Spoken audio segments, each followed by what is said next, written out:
Two short announcements. The Christmas reception is on Tuesday, December 2nd. It's at Monte Alteza, the Tapas and Wine Garden, and you can buy tickets from us here today or get a hold of one of us later on because we all have tickets to sell. The price is $30, and last year's we had a great time. So that's something. Holiday fair and all the yes, trimmings. it's everything. It's gonna be it's gonna be a great menu. You can also come to the front desk at the library and you can purchase them there as well.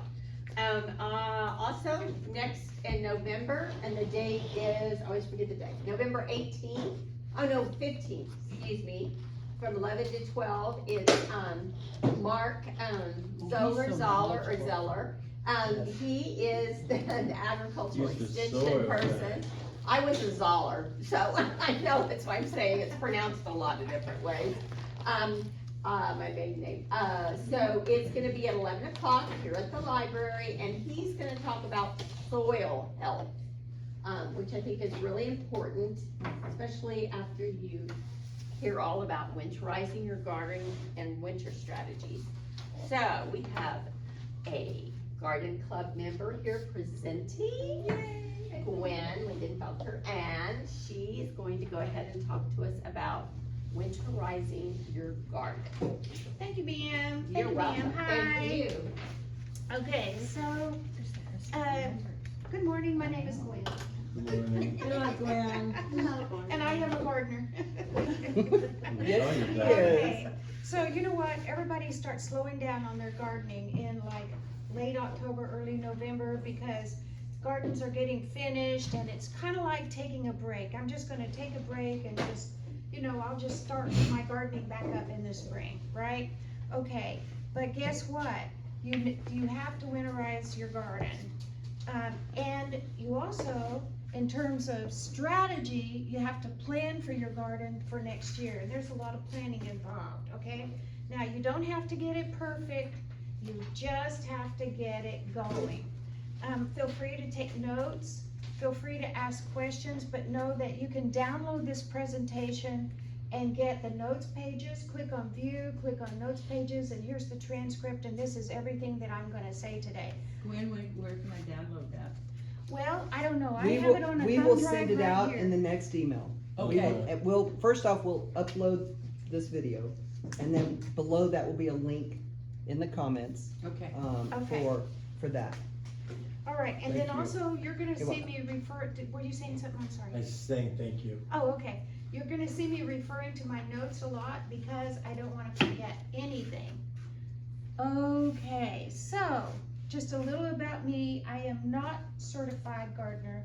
I'm not a master gardener. I'm not a professional gardener. I just garden a lot. That's all I do. And so I'm simply gonna convey to you how I do things and what little I know, okay? I do a lot of gardening because I got tired of the recalls in the grocery store for things like bacteria and salmonella, and I also don't like all the chemical waxes and things that they put on there. Basically, I just want to get to the point where I'm growing all my own food. We already grow all our own beef and chicken, and then we shoot our own deer, and we about 50%, somewhere around 50% of our vegetables comes out of the garden. Okay, so why do you want to winterize your garden? How many people winterize your garden? What do you do? Do any of you do anything? I just. Oh, Deb does, yay. Okay, so number one is, why would you want to winterize your garden? There are specific goals for winterizing your garden. You want to protect your perennials, your shrubs, and your trees from any harsh, we get really harsh winters, don't we? Soil also, after you've grown things in the spring, the summer, and fall, your soil gets really depleted. And when you go through the steps to winterize your garden, you're actually revitalizing your soil for the next season.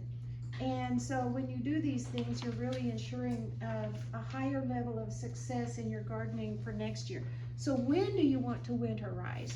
Okay, I have to say, most crops are generally finished by end of October, somewhere into November, okay?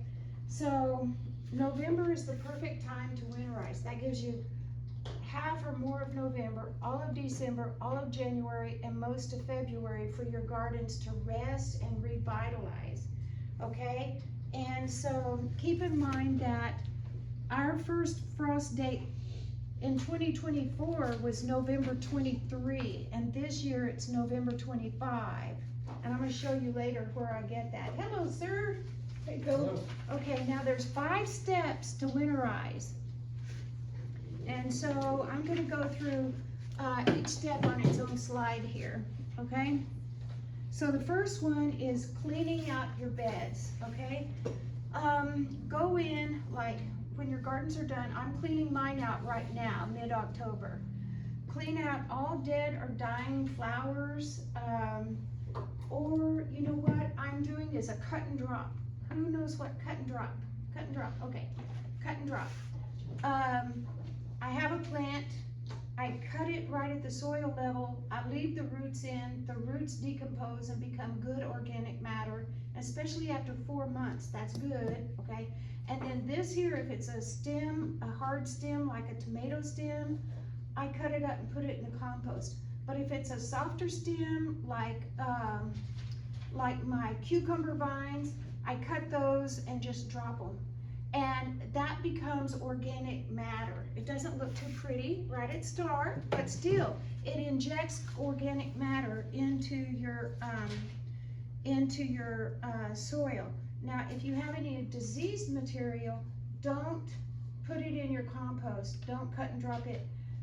Diseased material has pathogens. If you put it in your compost, most home composts aren't hot enough to kill those pathogens. So if you put diseased material or weed seeds in your compost, they don't get killed, and so then you're just putting them back in your garden next year, so don't do that. And one other thing is, while you're cleaning it out, make sure that you go out and you do a final weeding. You know, for me, what happens with me is, you know, I get done, what used to happen with me is I get done, and then I come home and I see, oh, there's weeds in the garden. Well, I'm not gonna pay attention to it until next February, because that's when I'm gonna put it in, right? If you leave them there, they sit there and they proliferate, and then next spring you have a mess of weeds. Do a final weeding, get them out, you won't have nearly as many next year. Okay, step 2. I'm kind of hurrying here because my presentation is not short. I talk a lot. Okay, all right. Cut back the dead foliage of your herbaceous perennials, leaving short stalks, you know, about this tall, kind of like markers. Like on my, what is a good example? Well, most of my stuff, a lot of my natives too, I cut this stuff back to about this tall, so I know where it is, and then it just flourishes next year. Actually, you can leave some spent seed heads because the birds will come and peck on those, okay? Avoid heavy pruning on your shrubs and trees for the fall, because pruning actually encourages new growth.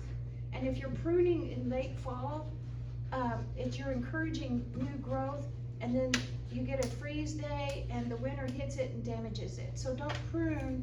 What about root rot for your oak trees? 'Cause we have a lot of oak trees. We were told to trim them in like November and December. If you have diseased things like that, yes, trim those off. I do all of my. Make sure you paint them. Yeah, you have. Yeah. Yeah, Make sure you paint 'em. I would Yeah, wait till we- January or February. Yeah. I actually do all of my pruning in February, but if they told you, before the first frost, they would know, they're the experts on that. It was And just a neighbor that especially- It was told us just a that. neighbor who, that's what he does. I wait a little longer. Yeah, I would too. I think September through February is the no-no. Yeah, you wanna do it when it's the coldest. I always do mine starting February 1, Okay. and you have it done before the end of February, Okay. okay? And then, And yeah, make we- sure you paint. Yeah, we spray. Doesn't matter what kind of paint, just Yeah, paint. well, Yeah. we bought that. So it doesn't matter, I can just use white paint and just paint the edges of them? anything Good. that's I was- Any kind of paint, any kind of Okay. sealant. Okay. Yeah, that's the thing, is it's gonna seal the wound. Okay, Yeah, thank you. okay. Now, also, you gotta protect your tender plants if you have, plants that you still have in your garden. Protect those, with your frost cloth. And, what I do is I keep an eye on the temperature. If the temperature is gonna get down to 38, I put a frost cloth over it. If I see it's going to get down to 32, I put a flannel sheet, cause it helps keep it warm, and then I put a frost cloth over it. And, so, next slide. Yeah, you have a large garden that you do all that to your large garden? Uh-huh, yeah, you came, right? Yes. We Yeah, did. yeah. And We yours was visited. the only garden we got to, you had so much information, we never got to the other one. Oh, I'm sorry, Mo's garden was beautiful. I And watched that. I had a It's there friend next that year. made it to Mo's garden, but didn't make it to mine, So no, so. you had you and your husband had so much information, we just stayed the whole time. Oh, wow, oh, thank you. I was gonna interject about flannel. If you will go to thrift stores, you can get flannel sheets for like $2. Oh, what a great idea.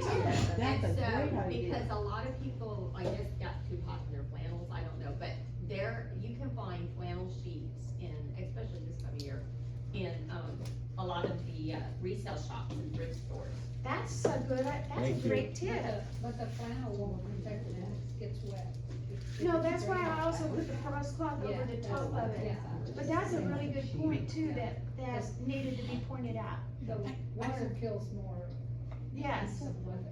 I just have one more question, it was on step 2, I'm sorry, just for a second. When you're talking about the pruning of the shrubs, specifically shrubs, I have that, I keep calling it Vitec, that's not the right name, lavender chaste? It's a pretty. It's a Vitex, that's a What is it? Vitex. Okay, so I wasn't incorrect, okay. But they're at the point now where, all the flowers are dead and all that, do I have to wait till February for those two? I do. Or is that, you do, Yeah. okay. I do, in February, Tom takes the chainsaw and goes brrrr. Okay. That's what he does. Okay, cool. And he trims them down below the terrace walls. brrrr, And then now you see how they are. Yeah, they're huge, and mine, Yeah. I've got 3 and they're just going absolutely insane, and I'm like, Yeah. I wanna go out there with loppers, very right Yeah, now, you know? can go on, they have small tendril looking things that come Yes, out. You yes. can trim those off now. Okay, perfect. Okay, all right. Now, you know what? Get a soil test, and get the soil test now. Go over to, Mansfield Park, the county extension office. Those people are lonely. They love it when you come in and talk to them, okay? Mark's wealth of it, because we did that for our garden Uh-huh, last year before Uh-huh. we started. And then you just call and set an appointment with Mark and he'll go over everything with you. yeah, 'Cause okay, It's like a foreign language when you get the report. yeah. Yeah. It is, okay, so the sample bag has instructions on one side that says how to take your sample. And on the other side, you put your sample ID and your name. And then on the form has 4 blocks for 4 different samples. Last year I had my sample ID of terraces and a sample ID of raised beds. This year I just did raised beds. And like you said, you have to study it to figure out what it means, but whenever it comes back, it will tell you, first off, what your pH level is. Then it will tell you, it lists all the nutrients that plants need, and then it has a scale, and the scale will say, will show you where you are on the scale. And like for my nitrogen, right here, I was way down at the low end. And so it has instructions on how much nitrogen to add now. That's what we had to do, right? Yes, probably 1.1 pounds of nitrogen per 1,000 square feet, probably. And then down at the bottom, it has instructions for ongoing throughout the growing season. Okay, and so get your soil test. That's number 1. I cannot stress that enough, and you should do it every October 1. Okay, now let's talk about pH for a second. pH is not a nutrient. pH is a level of acidity and alkalinity. If your soil is too acid, which ours is not, then it can be all that acid can be very toxic to most roots. exceptions. Blueberries love it to be acidic, okay? But if your soil is too alkaline, it actually bonds the nutrients to the soil so that the roots don't have access to the nutrients. So your alkalinity is it should not be too high, okay? So, like on this soil test, my alkalinity was 8.0. Well, that is way too high. Most vegetables, if you keep your pH right in the range of 6, you know, somewhere in that range, then your plants are good. But with an alkalinity measure like that, your plants will start to grow, but then they start looking sick and they won't produce flowers or fruit successfully at all, okay? So how do you amend your soil for pH? You go to Tractor Supply or you go to your favorite nursery and you buy elemental sulfur, not just sulfur, you buy elemental sulfur. And then it's very important to follow the instructions. You don't want to overdo it. You want to apply your sulfur to your beds after you clean out your beds, and then give it several months, like 4 months, it's a very long process to bring the pH level down. You only want to bring the pH level down 1 point per year. So that's why it's so important to follow the instructions. If you try to bring it down more than that, if you apply it in November, it's going to take several months to bring it down. And if you get frustrated and you apply it again, you might get it down into the acidic level. So it's very important just to apply it once a year and then let it rest. And it's important to let it rest over the winter so that when you're going to be planting in late February or March, so it's starting to come down some. Okay, yes. Gwen, so if I plant cover crops, so would it be advisable to plant cover crops on top of that, or should this year I just not? That's a good lead-in Because question. I was like, oh, Okay, I don't know about this. so optionally, you can plant a cover crop. Oh, okay, on top of the soil. What's your cover crop? This is a cover crop right here. This is a cover crop. This is a garden cover crop mix. I get it from True Leaf Market. They don't have catalogs. They are online. This is a mix of peas, wheat, triticale, whatever that is, collards, hairy vetch, radish daikon, Persian clover, balansa clover, and yellow mustard. What a cover crop does is you spread this all over your garden beds, and you water it, and it grows. And what it does is it injects nutrients and stuff back into your soil. It's good for your soil. The second thing that a cover crop does is it keeps your soil covered. You have to keep your soil covered. If your soil is not covered, if you have big patches of soil that are not covered, the microbial life in that soil is dying because it helps protect the microbial life, which is what makes your soil healthy. Okay. But I thought if I put a lot of mulch over it, that would protect my soil, Yes, that so I does wouldn't too. have to do a cover crop. Yes, you can do that. You can cover it with mulch. That would be fine too, but the mulch isn't going to inject nutrients into the soil. It's not gonna decay enough to put nutrients in my soil. It takes a long time for that stuff to decay. Yeah, years. As a matter of fact, you know what I do? What's your name? Nancy. Nancy.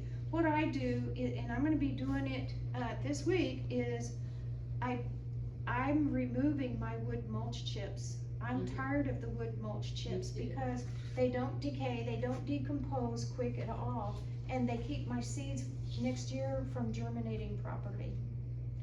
So I'm giving up on that, on mulch altogether. So the elemental sulfur, if you do that, then you plant the cover crop? Yeah. Okay.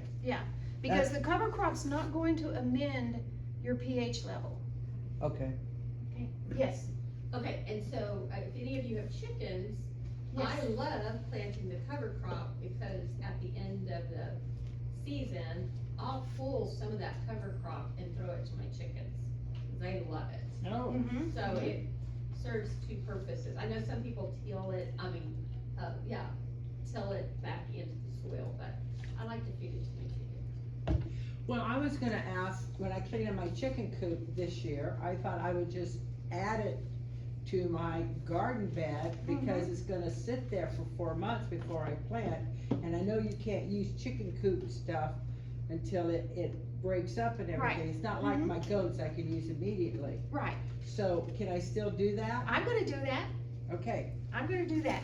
I'm gonna tell you what I'm gonna do. Right now, I'm cleaning my beds out. And then I'm gonna put my sulfur on. And then I'm gonna dig out my chicken coops and put that on. Because it's 4 months, you know, right now it's too hot to go into something into a garden. But I'm not gonna be putting anything in the garden for 4 months, so that's okay. You can Okay. also put that in your compost. Then I'm gonna go down to the cow pasture and get cow patties. Don't worry, I'm gonna wear gloves. And, I'm gonna run those through my chipper shredder, and I'm gonna put that on my, on there also. And then I'm gonna go, it was recommended to me by, Brenda Fest to go to, Burning Bush and get compost. Don't get soil, get compost. So I'm gonna go to Burning Bush and get compost, a load of compost, and put that over it. And then I'm gonna plant my cover crop. Where's Burning Bush at? It's on 1560 between Helotes and Culebra, Ah. or 471. Okay. I missed that. Could you say that again, Gwen? It's on 1560 between Helotes and Culebra. Okay, all right. So that's, step 3 is take good care of your soil, and you start with your soil test, and then you end with your amendments there. Okay, step 4, water and irrigation. These should be no-brainers, but I've had some experiences. First off, you think, oh, it's winter time, I don't need to water my trees or my shrubs. Yes, you do, because those roots need the moisture in order to survive cold weather. Check your irrigation timers, number 1, to make sure that the time is still right. Mine keep losing time. I actually go out once a month and check my timers to make sure they're still on the right time. And also to ensure that your batteries are still good. And then on your irrigation systems, check your in-ground valves also. I had a valve that went bad last year, and half the stuff on one of my terraces started to look really bad. Check your valves. Even though we're going into winter, just check and make sure your automatic valves are still operational. And then, number 4, drain your irrigation systems. And for me, you know, Tom always says, well, just close the valves. And, you know, well, okay, so my timers freeze, and my nozzles, you know, the little 4-way splitters, those freeze. Take those off, put them in a dry place, and then once you have done all that, make sure that you close any automatic valves so that it doesn't refill your pipes with, okay, and then last step is clean and store your tools, get the dirt off, put a little oil, I don't think it matters what kind of oil. Empty your pots or any outdoor pots, or turn them upside down so freezing water doesn't crack them. Okay, so that's all on winterizing your garden. Now, winter strategies. What do you do in the winter? You're gonna plan, and the rest of this presentation is on planning for your garden for next year, and your planning needs to be done November, December timeframe. Okay, so we're gonna plan, baby, plan. And I'm just gonna step through quickly what we're gonna plan, and then I'm gonna demonstrate planning what you like to eat, order your seeds for next year, know your seasons, warm season veggies, and I'm gonna give you an example of how to plan for that. Warm season, and then hot season, our second warm season, and then our cool season, and then succession planting, and then crop rotation, and then companion planting. And I'm gonna show you how I plan all of this for my gardens for next year. Oh, and then there's some other planning. Okay, so first off, plan crops for next year.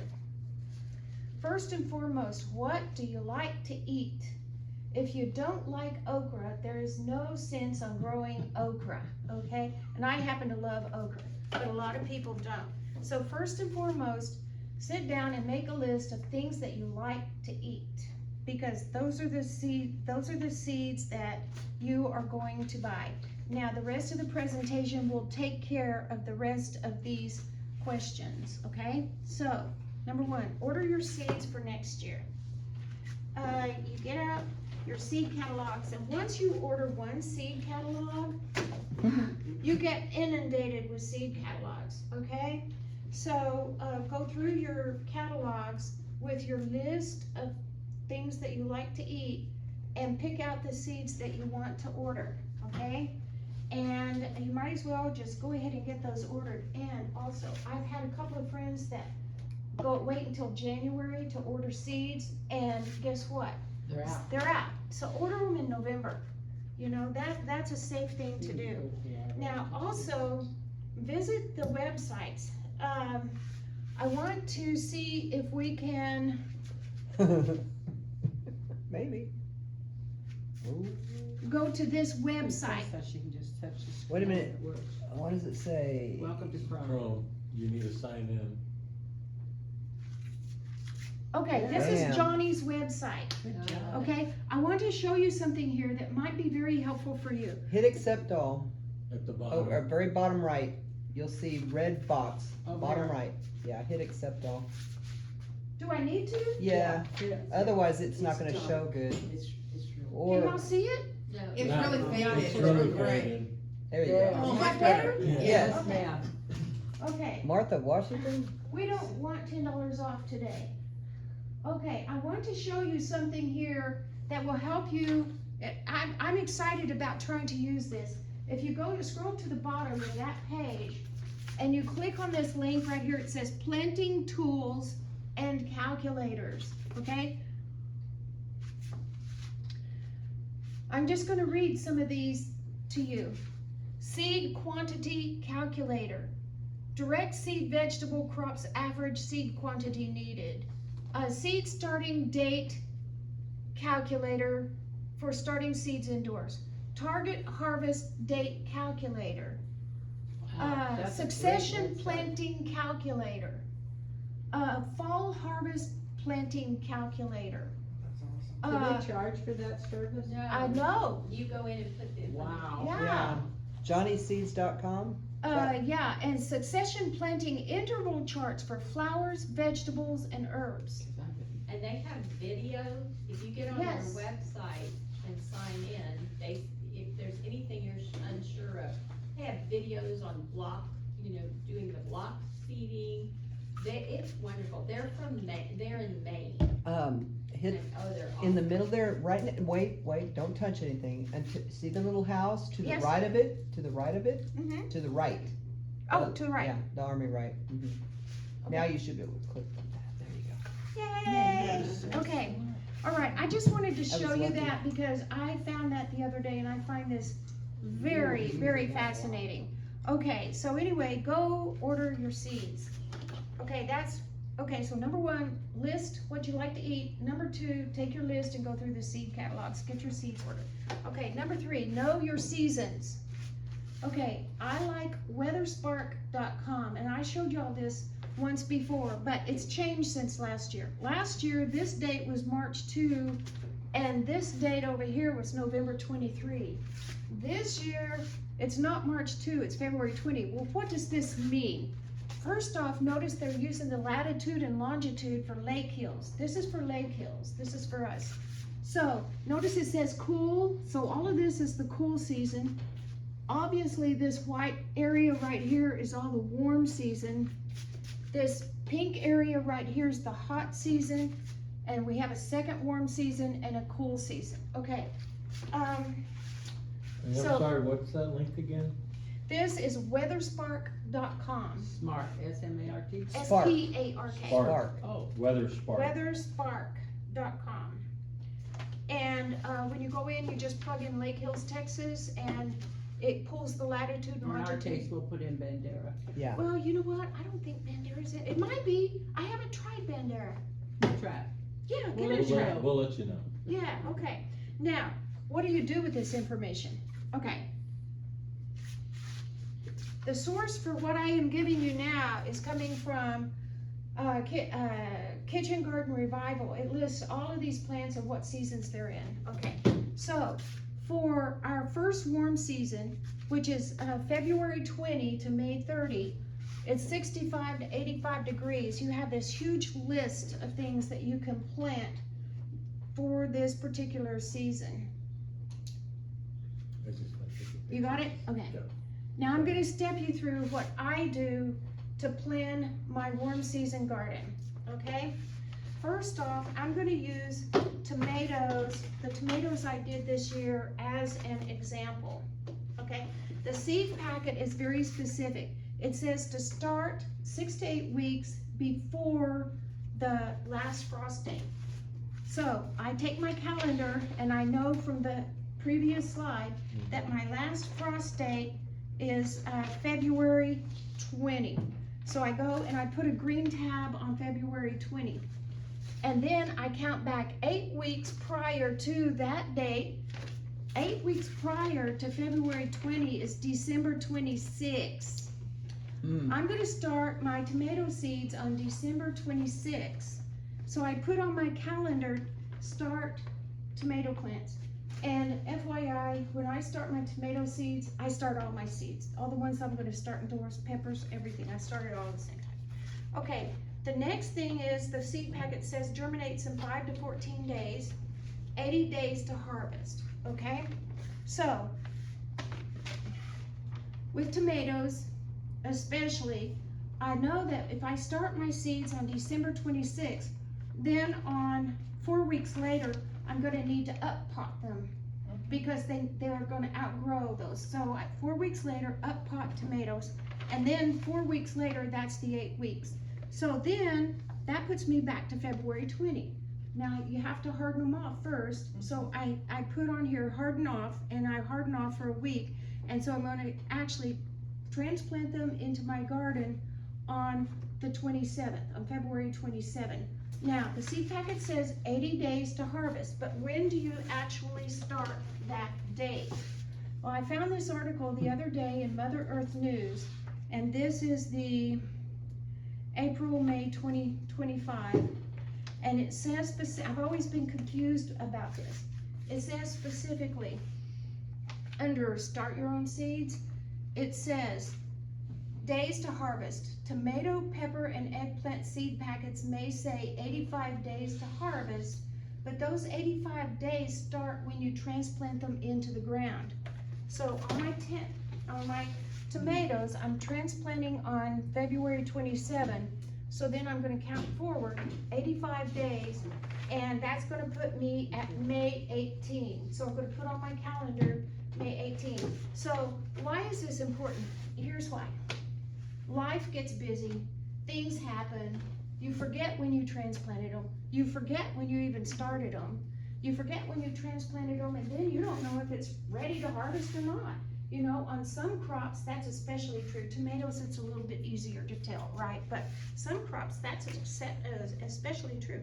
So just jot the harvest date down on your calendar, and that would be the 80 days from the day you transplanted them. This article does go on to say that if you're direct sowing, the days to harvest starts from the day they germinate. So, when you direct sow, it's from the day they germinate. When you're starting indoors, it's from the date that you put them in the ground. All right. So how do you tell they germinated if they're in the ground? Well, I mean, when they come up out of the when ground? they come up, Okay. like Okay, I don't know what up pot means. Oh, okay, good. Okay, so like, on my seeds, I start them all in small pots. Some of them germinate, little- some of them don't, yeah. Little bitty ones, yeah. So the ones that do germinate, then in 4 weeks, they're gonna outgrow that little pot. So you put them in a bigger pot, Okay, and that's a up pot. okay, so, like in the store, you see those like little compost type Yeah. little pots, so you put them in there. Mhm. And then when they grow up that, you just actually take that little compost pot and put it Put 'em in in a bigger pot. You in a you can bigger do that, a lot of people have good success with that. I haven't had good success with that. Okay, Instead, what I do is I kinda rip the bottom of them out, so the Okay. roots can kinda get out of that pot, cause it takes a while for those to, okay. yeah. Break So down. that's a good information to have then, Yeah. thank you. Yeah. Yeah, my, yeah, my starts I've failed always this been year. confused about this. When you up pot, what, do you continue to use the starting soil, or do you go ahead and up pot and put, just a regular soil, potting soil? Okay, so what I do personally is I use that, Fox Farm Ocean Forest. Yes, I know Because that. there is no wood chips in that stuff. Uh-huh. And so when I start my seeds, I start it in that, when I get ready to up pot, I use more of that. Okay, That's what I That's do. Okay, what's the name of that soil? It's Ocean Forest by Fox Farm. Okay, Thank you. you are more than welcome. And Now- they've got a lot of different kinds of that. Fox Farms has a lot of different kinds, but Ocean Forest, cause I've got a bag of that still from I last year. love that stuff, it's Yeah. wonderful. I hope they it's sell still it good. at True I'm Value. sorry, it's They by- sell it at True Value Yeah, now, they It's do, by they sell it at Fox. True Value. but they sell different types of it, so you have to look for the Ocean Ocean Forest. Forest by who? Fox Fox Farm. You can also order it on Amazon. You can order it I on have, Amazon, that's where I they have it at got mine. Tractor Supply. I Yeah, get mine from Rainbow Gardens. Yeah, Rainbow Gardens has it. Yeah. Okay, now the green stuff, just make note, there's green right in here, we're gonna get back into this in terms of, dishes and harvest parties and stuff like that, okay? But now, I wanna show you what you can grow in the hot season. Remember, the hot season starts May 30 and goes through September 19, and it's when we're 85 and above, okay? Look at everything you can grow during the warm season, okay? That's why none of my stuff came up, we put it in. Alright. And do you ever worry, do you ever check soil temperature? I do. Okay. I use my compost, I have a long compost temperature and I Okay. check the soil temperature. And, this one doesn't test that, this is just moist and pH and light, but yeah, I have a composter that I check the soil temperature. And when you're starting seeds indoors, you're gonna wanna be cognizant of what your soil temperature is, it's not the same as the ambient temperature. Okay, hot season. Quick question. Yeah. You have garlic listed there Mm-hmm. for the hot season. Well, because you're growing it through the hot season. Yeah, you're, I thought you were supposed to plant those like now. and Now. then- Yes. but they'll keep growing through next. Oh, okay, Yeah, okay, yeah. I just Yeah, they'll keep, no, this doesn't mean you're planting, I mean, yes, this would lead you to think, but this means they can be growing through. okay, Yeah, perfect. Yeah, garlic, you do plant it now, Yeah, okay. and then it grows through the cool season, through first warm season, and then through the hot season. Because they're really long. It's a really long, I wanna yeah. try it. yeah, I ordered mine from Johnny's and it hasn't arrived yet, cause that's what I'm gonna do with this. Oh, that's other right, bag. yeah, okay. oh, that's cool.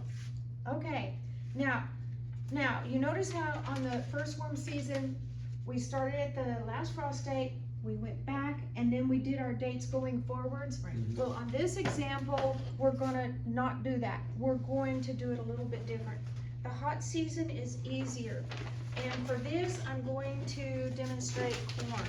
Okay, the corn seed packet specifically says, direct sow, do not transplant, okay, so you direct sow it.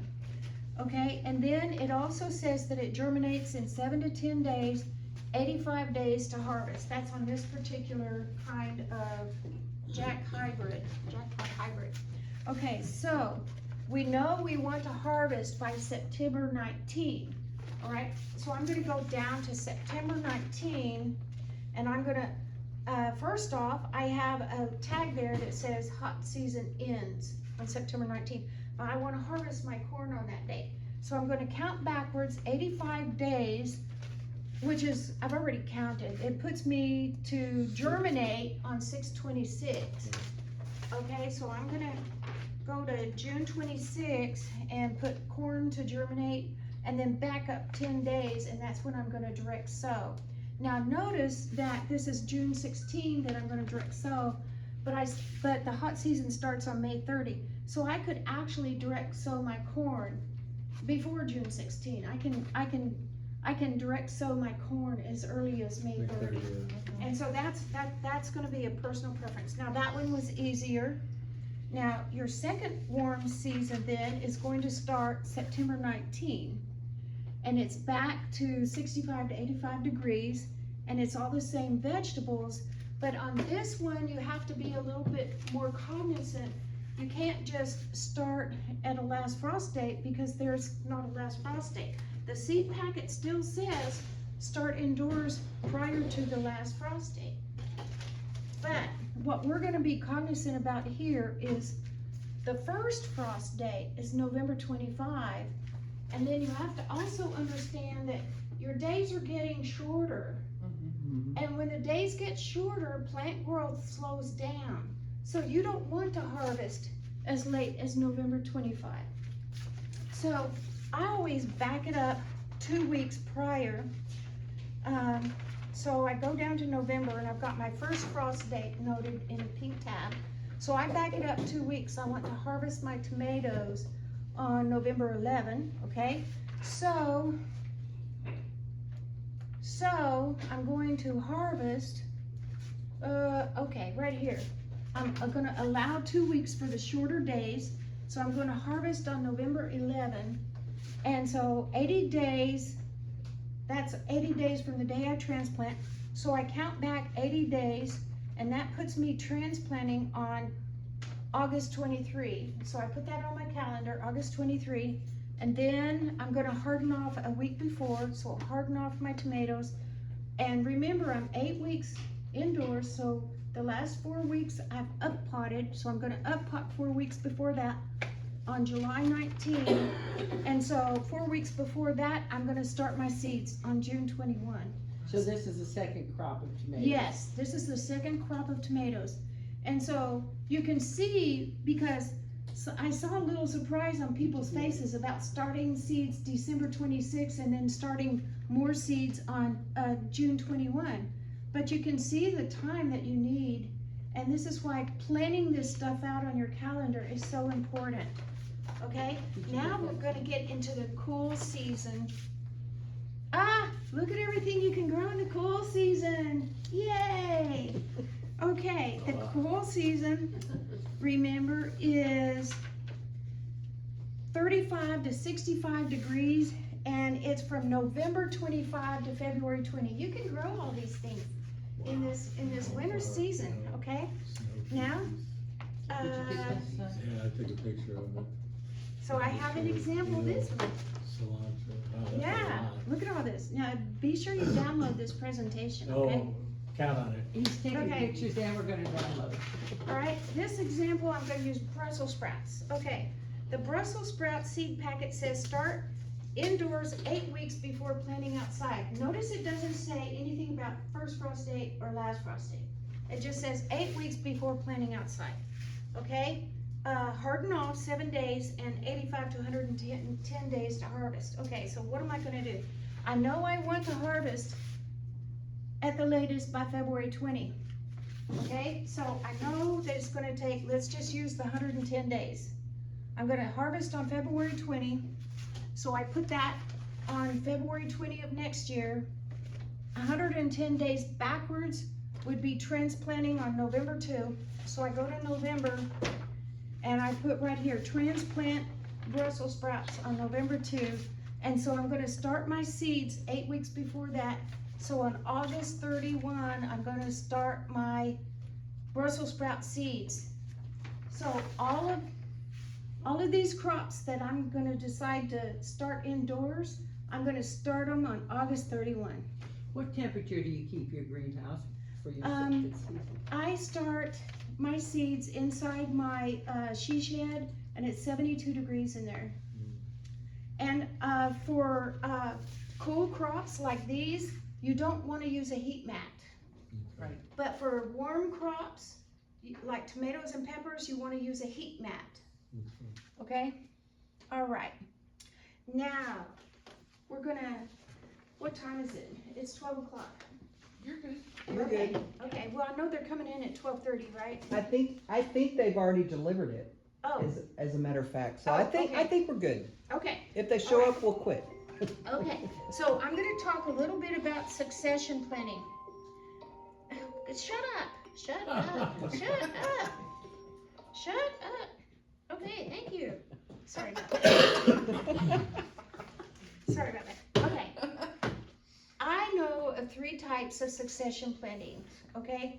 One is where you stagger your plantings. So like, for example, you have radishes, and say this is your bed. So you plant a row of radishes, and this is enough radish. You plant enough radishes that you'll take a couple of weeks to eat them, but you love radishes. So then 2 or 3 weeks later, you plant another row of radishes. And then 3 weeks later, you plant another row. That's staggering. That's staggering, but that's succession planting.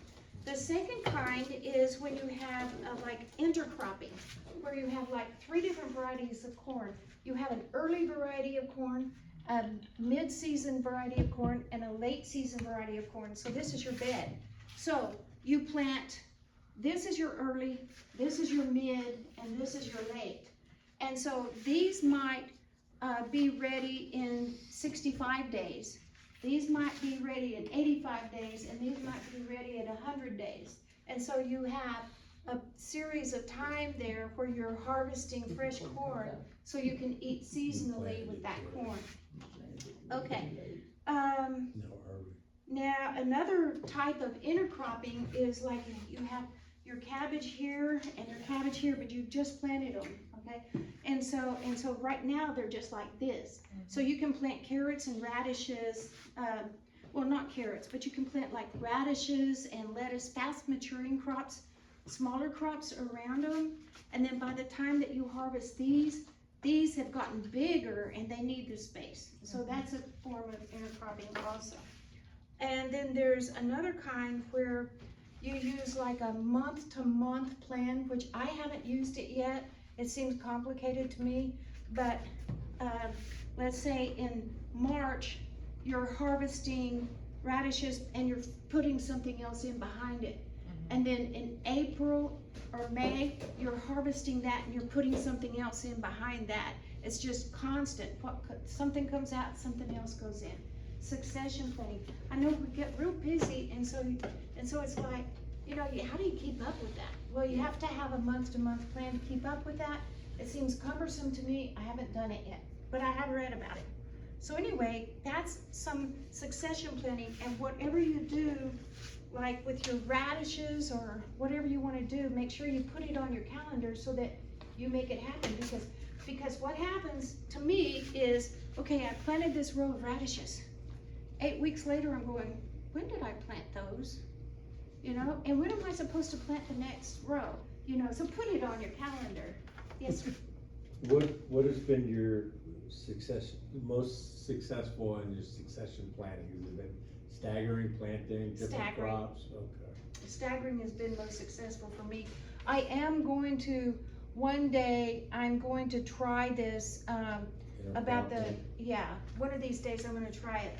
And the reason, like on this bottom one with the planting lettuce and carrots at different times, whatever. I'm gonna try that because I think it will help keep the soil covered better.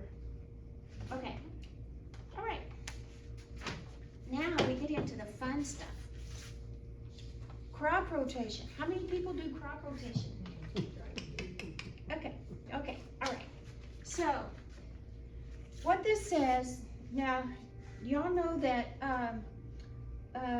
my beds were 2x6s and too high, so I had 12-inch beds, and they were 15 years old, so they were falling apart. And so last year I rebuilt them all. I finished up in about January, February timeframe, and now they're 23 inches tall because I'm old, and I have a 1x4 so I can sit and weed, you know, and I don't have to bend over as far. And since I rebuilt them this year, I started over with area 1. And the way that I found, the easiest way that I found to do crop rotation is draw out your beds. Sorry. That's okay. Draw out your bed so you can see. I don't know if you can see. I have drawn out my beds here, and this is my garden. You all visited it, so you know it. Okay. So I drew a circle around these beds, another one here, another one here, and another one here. So I call this area 1 for this year, and And so for this year, that's my leaves. And that's area 1, this is area 2, area 3, and area 4. And so this year, in my area 1, I grew leaves. Area 2, fruits, my tomatoes and peppers and stuff. Area 3, I grew my roots, which was my potatoes, sweet potatoes, carrots, you know, stuff like that. And area 4, my legumes, or legumes, however you wanna say that word. And so, for this next year, okay, first off, in November, I'm gonna redraw this map for next year. It'll be exactly like this in the same circles, but next year I'm gonna rotate it counterclockwise, just counterclockwise. So that area 1, To become well, area. yeah, your fruits move to area 1, your roots move, so that is crop rotation. Why do you wanna do that? Smart. You wanna do that because things like tomatoes suck the nutrients out. Things like legumes or legumes, how do you say that word? Legumes, I think, Legumes. I'm pretty sure it's legumes. I like legumes. They put the nutrients back into the soil. So when you're rotating, you know, it actually makes your soil more healthy because it's taking care of the ecosystems in your soil. Also, by rotating crops, you're breaking the cycle of life for pests and diseases. There's an economic advantage, and that is after you've taken care of your soil and you're doing this rotation, you will find that you're having to spend less and less money on fertilizers, pesticides, and herbicides, you know? And then also there's an environmental advantage because the healthier your soil is, the less carbon dioxide gets into the atmosphere. And so you're actually reducing greenhouse emissions. Okay, now, that was the fun part. So remember, so far we have 2 tools. We have a map, and a calendar. We have a map and a calendar. Okay? Oops. Okay, we still need this because we still have some more planning to do. Okay, so next, we're going to talk about companion planting. I have this neat chart, and y'all can pass it around and take a picture of it. It's got the crop in the middle, and then it's got good friends, and then it's got foes. Where did you get that? I downloaded this from Homestead and Chill. Okay, we'll take a picture of that. Yeah, and I'll pass it around. So for example, like tomatoes, the good crops are basil, beans, chives, carrots, blah, blah, blah, pepper, sage, thyme. Never plant potatoes, corn, dill, or cabbage with your tomatoes, okay? Because they suffer, they do battle, okay? Here's one, nasturtium. And I'm gonna pick on nasturtium for a minute. Nasturtium has no foes. Plant me everywhere. Plant me with everybody. Okay, I'm gonna pass this around so you can kind of look at it, but I'm gonna talk about nasturtium for a minute. When you are planting your garden, plan your companion plants also. So if you want to order nasturtium as a companion for whatever you want to grow, get out your seed catalog. Now I'm gonna pick on Johnny's because I've been looking at it and I really like it. At the beginning of their catalog, it's all vegetables and stuff like that. In the middle is the herbs, and then at the end is the flowers. And within those categories, everything is alphabetical, so it's easy to find something. And so I'm looking in the flowers section for nasturtium. And when I find nasturtium here, down at the bottom, it says you can direct seed it, and direct seeding is recommended, but you can start it indoors. And you start it indoors 4 weeks before planting outside. So when I order my seeds, first off, when I do my map next week, I'm gonna figure out where I want to plant my companion plants, and nasturtium's gonna be one of them. And so then I am going to go, that's my first tool, is my map. My second tool is, I know I want to plant them with my tomatoes. So I know I'm going to plant my tomatoes outside on February 27. And I know the nasturtium takes 4 weeks to start the seeds indoors 4 weeks before. So I know I start hardening off my tomatoes on February 20. So I'm gonna go back 4 weeks from February 20, and I'm going to write on my calendar, start my nasturtium seeds. So I'm gonna get those seeds started. So that's where the calendar becomes really important. Yes, yes, Because you're planning out what companion crops you're, yeah, with your primary, and, okay, I Exactly. can see how that could get really confusing. yeah. about- And so if you got your calendar and you got your map, that's all you need. You figure out what you want where, and then you figure out the when, and then you order your seeds, and then you read a good gardening book.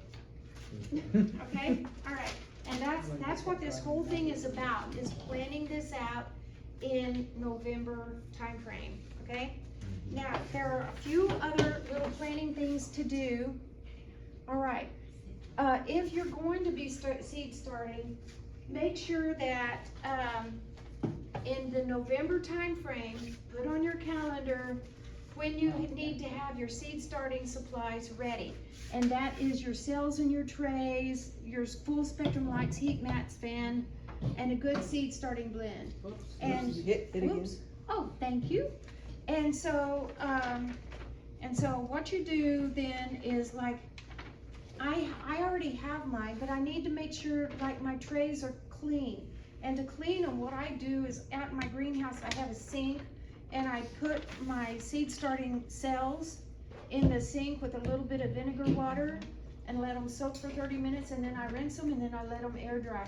So I put on my calendar November, December, before December 26th, I put on my calendar to make that happen, to pull these together. If you have to order anything, you're gonna wanna do that, ordering a little bit earlier than that. The next thing is on frost cloth. The thing about frost cloth is there's 3 weights to frost cloth: light, medium, and heavy. The light weight will protect your plants up to 4 degrees, and what that means is that if it's 32 degrees outside, you put the frost cloth over your plant, it feels like it's 36 degrees under the frost cloth. And the same with medium weight, it protects up to 6, and heavy weight up to 10. The thing about it is, if it's still freezing during the day, you don't want to take these off then during the day.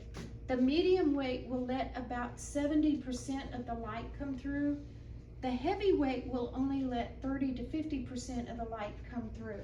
And so what I do is, and also I don't want to have 3 different kinds of frost cloth. So I can buy the medium weight frost cloth, and then I can put it on.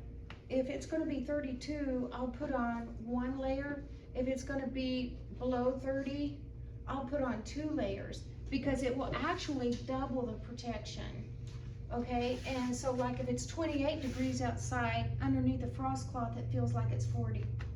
So, plan your frost cloth if you're gonna have crops in the ground over winter, when you know it's gonna be cold. Keep an eye on the temperature so that you can use your frost cloth. You can come in and sit down. Okay, all right, other planning to do.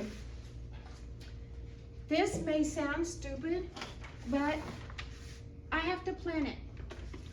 You know, you garden because you enjoy gardening. So you should, every day, be able to just grab a cup of coffee and just go out and listen to the birds sing and walk through your garden and enjoy it. And while you're walking through your garden, make a mental note of things that need to be tended to. Now, the next thing is block out time, the same time every week, to tend your garden. So, like, today is the 18th. I have this sticky right here that says tend the garden, and I have it for next Thursday. I do my tending on Thursdays. And I put it on a sticky because I don't want to write tend my garden 52 times. So I put it on a sticky so I can just move the sticky from week to week to week. But what are you going to be doing? I go out on when it's Thursday and it's time to tend the garden. I go out and I look for things that need to be pruned. I look for dead stuff so I can remove it. I look for bugs, I look for squash bugs, I look for aphids. Aphids, you can just take a water hose and wash those off. Squash bugs, you have to pick them out and put them in a bucket of water. What else do I do? Oh, if I have things that are growing up trellises, I always have my pruners and my twine with me, and I use scissors, and I support new growth so that it's not falling over. And what else do I do? Oh, and then I also use this moisture probe. This is a moisture probe. It's also a pH and light probe. I don't know how accurate these are, but I put it over on the moisture. I check my pH, and I put it on the moisture, and I put it down about that far into the ground and check the moisture level. If it's kind of dry down there, then I know I'm not watering enough. If it's kind of too wet down there, I know I need to cut back on the water. And let me turn this off. It is Humana Insurance Company calling on Yeah. Saturday. All right, so that's, so plan that and make it very intentional and make it very habitual. Make it be a habit that you're doing this, because your garden needs some love. Now, one more thing, plan for trellises and supports. Back to your map. When you're looking at your map, figure out what needs a trellis and a support, and then make sure that you have those, put it on your calendar to make sure that you have your trellises and your supports ready to go before you put things in the garden. And here's why. If you take your tomato plants and you go out and you put them in the garden, and then you try to push your support in, you might damage the roots. You might go right through the roots and damage the roots. You want to have that trellis in first and then gently transplant your plants around it. And if you're gonna direct sow, first off, by putting your supports in first, like your bean supports, putting your support in first, now you know where to plant your beans, because you want to plant them right by the support. But if you put your beans in first and then you go out with your supports, a few days later you forget where your beans are. So you don't know where to put your supports. So do your supports first, okay? And put on your calendar, well, figure out where they go and then put on your calendar to have your supports, to get your supports in place. Now we're going to start getting into other stuff. Here's what happens to me. Tom goes out and harvests, or I go out and harvest, and then it comes in, but I don't have time to take care of it, and it might be a week later before I have time to take care of it. So what I do now is on my calendar, we're gonna go back to the tomato example. Okay, I'm harvesting tomatoes on May 18. Remember, we put that on the calendar, right? So on May 19, I'm blocking that day out to can tomatoes, okay? And if I don't put it on the calendar, it's not gonna get done. That's just how it is, okay? Now, the next thing is that you have things like, oh, Brussels sprouts. Well, now I'm harvesting Brussels sprouts. What am I gonna do with them? And also, how do I know what can sit on the counter for a week? What can only be in the refrigerator for a week, or what things can be long-term storage? And into terms of like sweet potatoes, how do I cure them even? And so when you got all of your planning done so far, then now's the time, still in November, December timeframe, to start figuring out and putting on your calendar, well, figuring out how you're gonna use your harvest, what dishes, what recipes you are gonna want to use, things like that. And so that's part of that seems kind of simple and stupid, but that's a part of the planning process. Otherwise, your harvest kind of goes back. Can you go over your long-term first? Because I hope to have a better output for my garden next year. Mhm. And like, I didn't know how I was gonna store my potatoes. Mhm. Because Okay, that's part of this, what I'm you're gonna referring get to. to that? Well, long-term preservation, like I just harvested all of my sweet potatoes, 2 weeks ago? And so right now, what I did was I learned how to cure them. by researching on Google, you know, Google Gemini AI, Mhm. how do I cure sweet potatoes? And, it told me how to cure my sweet potatoes. So right now I've got them in a bag, in the greenhouse, in a humid area, and they're curing. They just sit there and it tells you how to do it. It tells you to set them where they're not touching and just let them stay that way for 2 weeks, 1 to 2 weeks. And then once that's over with, then it says just put them in crates on the shelf where it's cool and dark. And that's what it says, and that's your long-term storage for things like sweet potatoes. Now, I haven't read about regular potatoes yet, because I haven't had a good crop of regular Yeah, I potatoes didn't yet. either. And, but this year I'm gonna try again, right? Okay, So basically, as part of your planning, and I'm probably speaking the obvious, but sorry, this is how my no, brain that's works. fine.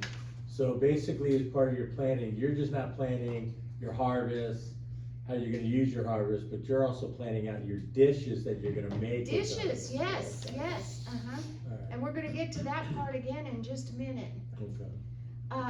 And then also, if some of your long-term preservation includes water bath canning or pressure bath canning, make sure you have your canning supplies ready to go, yeah. And what else on that subject? Let me see if I'm missing something. Okay, so bottom line, the reason you're planning this out now is to make sure that you have time to take care of it when it comes out of the garden. That's the bottom line. Okay. All right. Now we're getting to the seasonal eating. Well, and after your comment, like asparagus. My asparagus only makes 2 to 4 weeks in the spring. That's it. I don't have asparagus any other time. So when I'm planning my asparagus crop, then I start looking for recipes because I know I'm gonna have asparagus breakfast, lunch, and dinner for 2 to 4 weeks. Right? I mean, that may be an exaggeration. I love asparagus. Oh, I But do too. can't grow it, but I love it.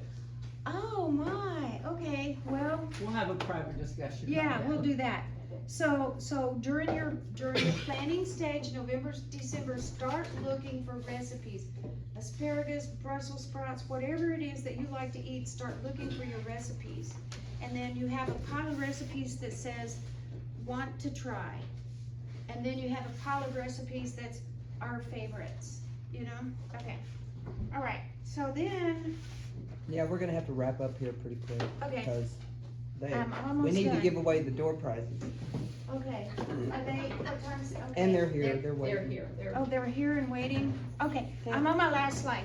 Good, Okay, works out perfect. now, remember I said we're gonna come back to the harvest parties?